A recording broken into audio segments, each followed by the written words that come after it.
6 mouths to feed, I guess, including your own and a couple of pets. How much planning goes into what you spend on food in this house? Quite a bit of planning, actually. I've only recently just started working again, so we have to really budget what we have to spend on food and that. Is it one of the biggest sort of things that you spend on monthly? I guess it'd be, rent or whatever as well, or mortgage or that kind of thing? Yeah, other than bills and rent, food would be the biggest one, yes. Here at Ken Perot's house, it is a very busy place. They have 6 mouths to feed here, including his own. In addition to that, a dog and 3 cats. And one of the cats is diabetic, so that even adds up a bit. And all the kids are school-age kids, so that is an awful lot of treats. You can imagine all the fruit roll-ups and granola bars that most people would have. But what Ken does instead is he tends to make a lot of this stuff himself, because bags of flour are a lot cheaper than boxes of granola bars. Well, instead of using bread for their lunches, I make bread rolls for them. I try and make as many school snacks as possible. And yes, we do have to keep the snacks out of sight, right? Locked up, so that they don't get into them. Okay. The you're saying even the spreads themselves, sometimes you try to make your own.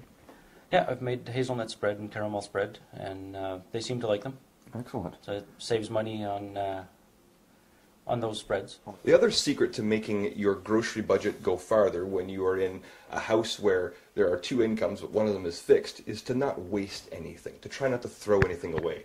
How often have you gone to your bread box, wherever you keep your loaves of bread, and you pull out the bag and there's just the butt ends left?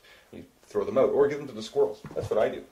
What Ken does is, you going to help me out with this? Yeah. There we go.